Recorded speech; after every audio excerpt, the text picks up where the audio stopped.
Price the Lord. ஆண்டவராகிய இயேசு கிறிஸ்துவின் இனிதான நாமத்தில் உங்களுக்கு அன்பின் வாழ்த்துக்களை தெரிவித்துக் கொள்கிறேன். கடைசி நாட்களிலும் கடைசி நாட்களில் வந்திருக்கிறோம். உலகம் முழுவதிலும் பயங்கரமான அக்கிரமங்கள், அநியாயங்கள், பாவங்கள், அருவருப்புகள் நிறைந்து கிடக்கிற இந்த உலகத்தில் தேவனுடைய பிள்ளைகளாய் நாம் வாழ்ந்து கொண்டிருக்கிறோம். கற்ற வேதம் என்ன சொல்லுகிறது என்றால்,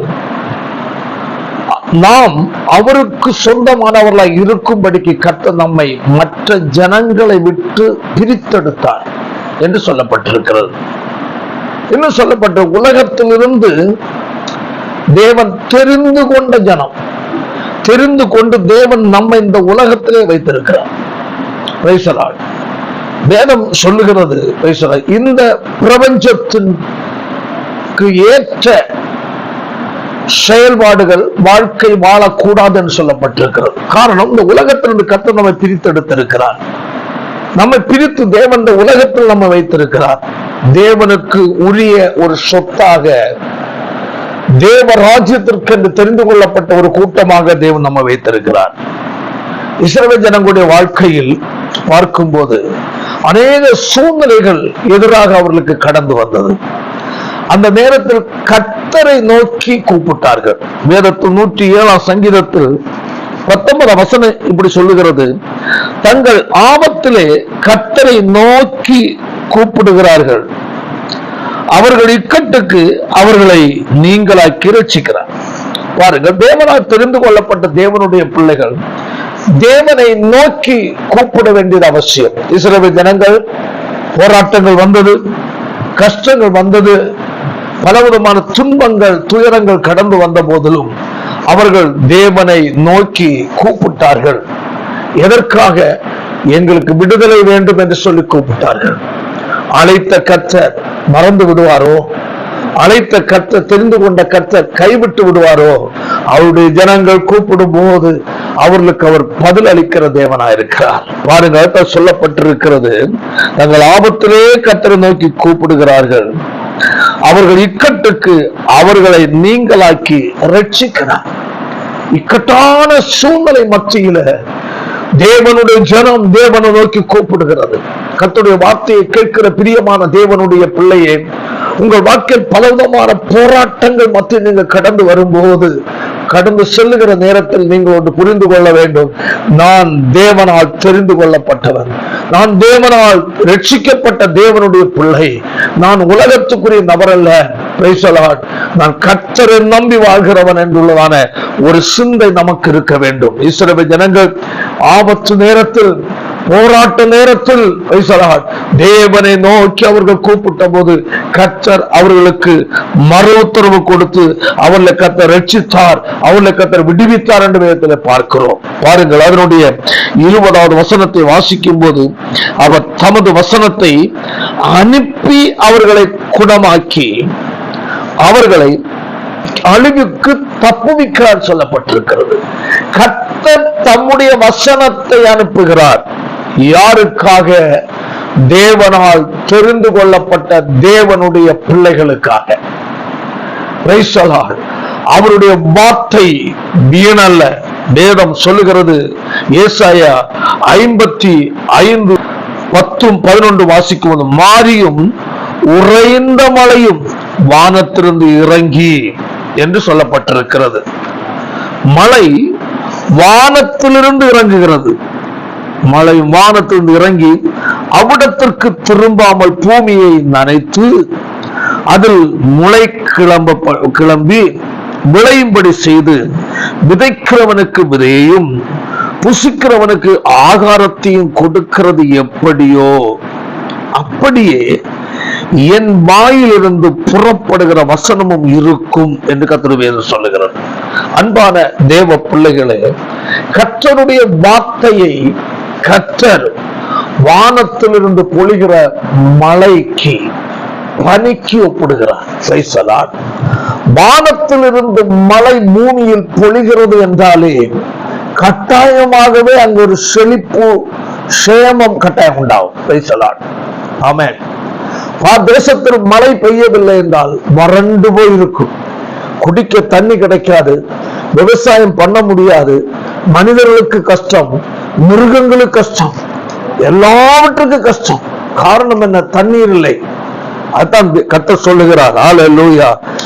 வானத்தில் இருந்து மழை, அதில் அருமையான கர்த்தருடைய வார்த்தை நாம் பாருங்க. மாரியும் உறைந்த மழையும், மழையும் பனியும், உறைந்த மழையும் வானத்தில் இருந்து இறங்கி அவ்விடத்திற்கு திரும்பாமல், அப்படி என்றால் அதை அனுப்ப பூமியில் பெய்ததான மழை பூமியில் செழிப்பாக்காமல் திரும்பி போவதில்லை. மழை எதற்கு பூமியில் பெய்ய பண்ணுகிறதோ ஏதாவது ஒன்று நடக்கும். அதில் சில காரியங்களை நாம் சிந்திக்க முடியும். மழை பெய்யும் போது தேசம் செழிப்பாகிறது, ஏரிகள் குளங்கள் தண்ணீர் தேங்குகிற இடமெல்லாம் தேங்கப்பட்டு பூமி வளங்கொண்டதாய் மாறுகிறது. மட்டுமல்ல, சில இடங்கள் அழிவும் உண்டாகிறது. ரெண்டு நிலையில் செயல்பட, ஒன்று அழிவு, இனி ஒன்று செழிப்பு. ரெண்டு காரியங்கள் நடக்கிறது. அதான் வேதம் சொல்லுகிறது, ஆமென், நினைத்து அதில் முளை கிளம்பி விளையும்படி செய்து விதைக்கிறவனுக்கு விதையையும் புசிக்கிறவனுக்கு ஆகாரத்தையும் கொடுக்கிறது எப்படியோ என்று சொல்லுகிறார். ஹல்லேலூயா.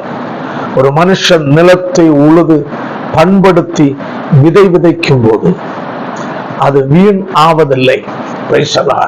காரணம் என்னவென்றால், ஹல்லேலூயா, அவன் எதிர்பார்ப்போடு உழுது பண்படுத்தினான், எதிர்பார்ப்போடு விதை விதைத்தான். அது மழையானது முளைக்க பண்ணி அதை வளர வைத்து பலன் உண்டாகிறதாய் மாற்றுகிறது. ஆண்டுடைய வார்த்தையை பரலோகத்தின் தேவனாகிய கர்த்தர் வானத்திலிருந்து பெய்யும் மழைக்கு ஒப்பிடுகிறார். 11ஆம் வசனம், அப்படியே என் வாயிலிருந்து புறப்படும் வசனமும் இருக்கும். பாருங்கள், எப்படி மழை பூமியை செழிப்பாக்குகிறதோ அதுபோல தேவனுடைய வார்த்தை வெறுமையானதாய் காணப்படாது. தேவன் என்ன நோக்கத்தோடு அவருடைய வார்த்தையை அனுப்பினாரோ அந்த வார்த்தை, அந்த நோக்கத்தை அது நிறைவேற்றிய தீரும். வானத்தை பூமியை உண்டாக்கின தேவனாகிய கர்த்தர் உண்டாக கடவது என்றார். ஒரே சொல், உண்டாக கடவது. ஆதியிலே தேவன் வானத்தையும் பூமியையும் சிருஷ்டித்தார். ஆண்டவர் வார்த்தை அனுப்பினார், உண்டாக கடவது. அது அப்படியே உண்டானது. தேவனுடைய வார்த்தை வல்லமை உள்ளது. எபிரேயர்ல சொல்லப்பட்டிருக்க தேவனுடைய வார்த்தையானது ஜீவனும் வல்லமை உள்ளது என்று சொல்லப்பட்டிருக்கிறது. தேவனுடைய வாயிலிருந்து புறப்படுகிற வார்த்தைக்கு அவ்வளவு வல்லமை இருக்கிறது. காரணம், அந்த வார்த்தை செயலாற்றும் திறன் உள்ளது என்பதை மறந்துவிடக் கூடாது. கர்த்தருடைய வசனத்தை கேட்டுக்கொண்டிருக்கிற அன்பான தேவனுடைய பிள்ளைகளே, வேதம் சொல்லுகிறது, அப்படியே என் வாயிலிருந்து புறப்படுகிற வசனமும் இருக்கும். அது வெறுமையா என்னிடத்தில் திரும்பாமல் அது நான் விரும்புகிறதை செய்து நான் அதை அனுப்பின காரியம் வாய்க்கும்படி செய்யும் என்று சொல்லப்பட்டிருக்கிறது. கர்த்தர் என்ன நோக்கத்தோடு தம்முடைய வார்த்தையை அனுப்பினாரோ அந்த வார்த்தை எதற்காக அனுப்ப அதை செய்து நிறைவேற்றும் என்று சொல்லுகிறார். கர்த்தரை சேவிக்கிற தேவனுடைய பிள்ளைகளை, நம்முடைய வாழ்க்கையில் பல நேரங்களில் கர்த்தருடைய பதிலுக்காக எதிர்பார்த்திருப்பதுண்டு.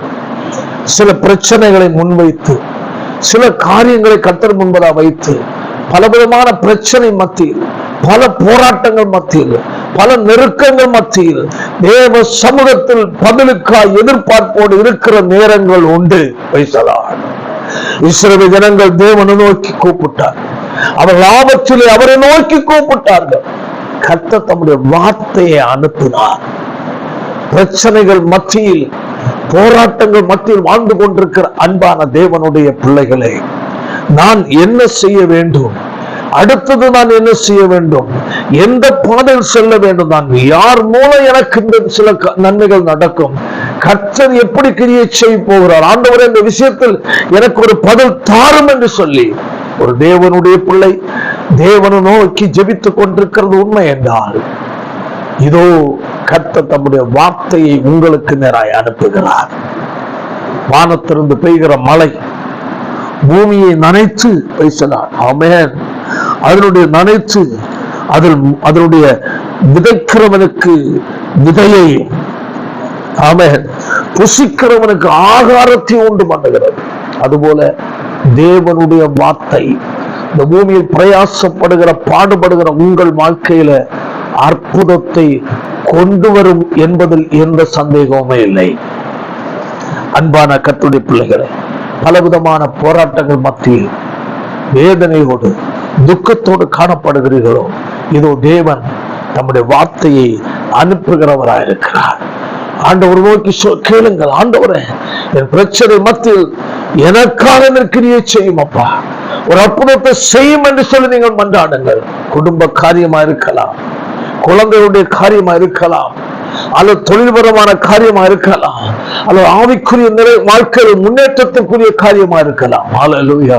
கர்த்தரை நோக்கி நீங்கள் முறையிடும் போது கர்த்தர் கேளாதவர் போல் மௌனமாய் இருக்கிற தேவன் அல்ல, கர்த்தர் பதிலளிக்கிற தேவனாய் இருக்கிறார். ஹல்லேலூயா.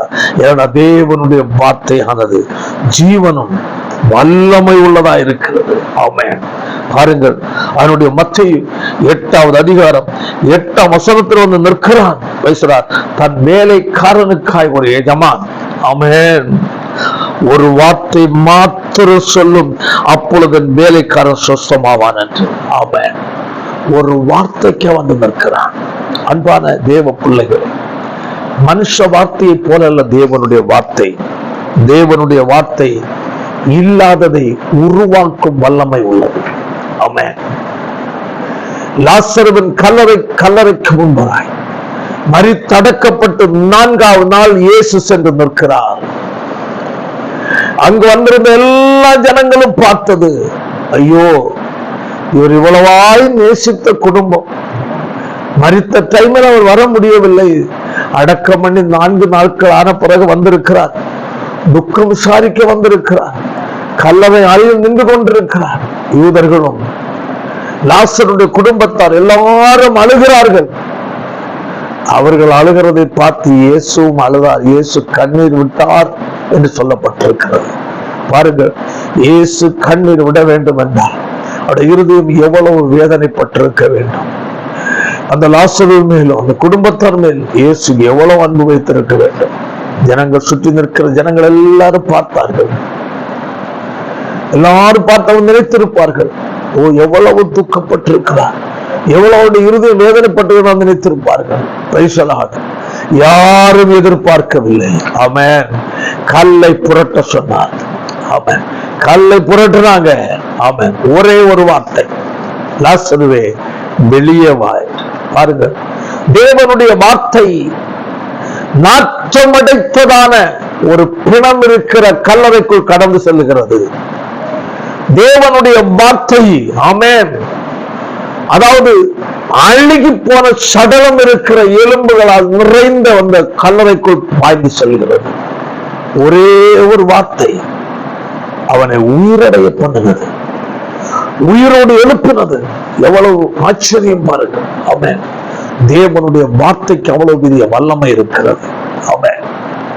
தேவனுடைய வார்த்தை உங்களுக்கு கடந்து வரும்போது அவ்வளவுதான், எல்லாம் முடிந்து விட்டது, இனி நான் இதிலிருந்து மீண்டு வர முடியாது என்று நீங்கள் நினைத்திருக்கிற காரியத்தில் கர்த்தருடைய வார்த்தை அற்புதம் செய்யும் என்பதை மறந்து விடாதிருங்கள். லாசருவின் வாழ்க்கை முடிந்து விட்டது, இனி அவ்வளவுதான், இனி அவன் மரித்து விட்டான், இனி துக்கம் கொண்டாடுறவர்கள் துக்கம் கொண்டாடுகிறதான், இதற்கு மேல் வேறு ஒன்றுமில்லை என்று சொல்லி நம்பிக்கை இழந்த நிலையில் இருந்ததான லாசருவின் கல்லறைக்கு முன்பதான் நின்று கொண்டு சொன்ன ஒரே ஒரு வார்த்தை, லாசருவே வெளியே வா. அந்த ஒரே ஒரு வார்த்தை கதறி அழுது கொண்டிருந்தவர்களுக்கு ஆனந்த கண்ணீராய் மாறினது. கர்த்தருடைய வார்த்தையை கேட்கிற அன்பான சகோதரனே, சகோதரி, உங்கள் வாழ்க்கையில பல தோல்விகளை நீங்கள் சந்தித்துக் கொண்டிருக்கலாம். இவைகளிடம் நான் மீண்டு வர முடியவில்லையே, நான் என்ன செய்வேன் என்று சொல்லி இருக்கலாம். பேசலாம். பாருங்கள், லாசரு கல்லறை அருகில் நின்று சொன்ன வார்த்தையை உரைத்த அதே ஆண்டவன் உங்கள் வாழ்க்கைக்கு நேராக அவர் தம்முடைய வார்த்தையை அனுப்புகிறவராய் இருக்கிறார். பாருங்கள், மத்தேயு 8வது அதிகாரம் 8ஆம் வசனத்தில் தன் வேலைக்காரனுக்காக ஒரு எஜமான் வந்தது என்று கேட்கிற ஆண்டவரே, ஒரு வார்த்தையை மட்டும் சொல்லும் ஆண்டவரே, ஒரு வார்த்தையை மட்டும் சொல்லும், என் வேலைக்காரன் சுஸ்தமாவான் என்று பேசுகிறார். அன்பான தேவனுடைய பிள்ளைகளே, ஒருவேளை இந்த துக்கத்தின் மேல் துக்கம் அடைந்து, வியாகுலத்தின் மேல் வியாகுலம் அடைந்து கர்த்தரை நோக்கி புலம்பிக் கொண்டிருக்கலாம். ஆண்டவரே, எனக்கு என் வாழ்க்கைக்கு நேராக, என் குடும்பத்திற்கு நேராக, என் பிள்ளைகளுக்கு நேராக, இழந்த காரியங்களுக்கு நேராக, என் ஆவிக்குரிய அனுபவங்களுக்கு நேராக ஒரு வார்த்தை சொல்ல மாட்டீரா? எதிர்பார்ப்போடு நீங்கள் வந்திருக்கிறீர்களா? எதிர்பார்ப்போடு வருகிற ஜனங்களை கர்த்தர் ஒருபோதும் தள்ளுகிறவர் அல்ல, விட்டு விடுகிற தேவன் அல்ல. ஆமென். அவருடைய வார்த்தையை நம்புங்கள். ஆண்டவர் சொன்னார், 13ஆம் வசனத்தில் சொல்லப்பட்டது, நீ போகலாம், நீ விசுவாசித்தபடியே உனக்காக கடவுள் சொன்னார். நீ போகலாம், ஆமென், நீ விசுவாசித்தபடியே உனக்காக கடவுள் என்று சொன்னார். அந்த சனமே வேலைக்காரர் சொசமான தேவனுடைய பிள்ளைகளை இன்று உங்களுக்கு நேராக கர்த்தர் நம்முடைய வார்த்தையை அனுப்புகிறார். பிரச்சனையோடு இருக்கிற உங்களுக்கு நேராய், குடும்பத்தில் வியாகுலத்தோடு, வேதனையோடு, துக்கத்தோடு, கலக்கத்தோடு இருக்கிற உங்களுக்கு நேராய் ஆமென் நம்முடைய வார்த்தையை அனுப்புகிறார். ஹல்லேலூயா. எல்லா கொந்தளிப்பையும் அவருடைய வார்த்தை அடங்க பண்ணும். கடல் கொந்தளிப்பது, கடலே இறையாதே அமைதலாயிரு, காற்றே என்று சொல்லி அவர் அதட்டினார். காற்றை அதட்டி, கடலையும் அதட்டி, இறையாதே அமைதலாயிரு என்று சொல்லி ஒரு வார்த்தை மட்டும் சொன்னார். காற்று அமர்ந்தது, கடல் அமர்ந்தது, அமைதலானது. தேவனுடைய வார்த்தை உங்களுக்கு நேர கடந்து வரும்போது, உங்கள் வாழ்க்கையில், குடும்பத்தில் எவ்வளவு பெரிய கொந்தளிப்பு இருந்தாலும் எல்லாவற்றையும் அமர பண்ணுகிற தேவனாகிய கர்த்தர் இன்று உங்கள் அருகில் நின்று கொண்டிருக்கிறார். தேவ சமூகத்தில் உங்களை ஒப்புக் கொடுப்பீர்களா? உங்களுக்காக நான் ஜெபிக்க போகிறேன். நல்ல பிதாவே, நல்ல வேலைக்காய் உமக்கு ஸ்தோத்திரம். ஒரே ஒரு வார்த்தை என்று உமக்கு முன்பதாக வந்து நின்றவர்களுக்காக ஒரே ஒரு வார்த்தை அற்புதம் செய்தது அல்லவா? ஒரே ஒரு வார்த்தை லாசருவன் கல்லறை கொண்டிருந்து அழுகின் துர்நாற்றம் எடுத்திருந்ததான அந்த சடலத்தை உயிர் வர வைத்து உயிரோடு வெளியே கொண்டு வந்தது. வேலைக்காரனுக்கு அவன் நின்ற ஒரு வார்த்தை மட்டும் சொல்லும் என்று சொல்லி ஒரே ஒரு வார்த்தையில் சுத்தமாக்குறீர்கள் அல்லவா? அந்த ஆண்டவர் அவன் இன்று யார் யாரெல்லாம் இந்த வார்த்தை கேட்டுக் கொண்டிருக்கிறார்களோ அவர்கள் வாழ்க்கையில கர்த்தர் அற்புதத்தை செய்யும்படி ஆட்சேபிக்கிறேன். எவ்வளவு பெரிய பிரச்சனையா இருந்தாலும் நம்முடைய பிள்ளைகளை விடுவிப்பீராக, குணமாக்குவீராக. பிரச்சனைகளிலிருந்து கர்த்தர் விடுதலை கட்டளையிட வேண்டும் என்று ஜெபிக்கிறேன். ஆசீர்வதியும் இயேசுவின் மூலம் ஜெபிக்கிறோம். ஜெபங்களும் நல்ல பிதாவே. ஆமென், ஆமென். ஆண்டவர்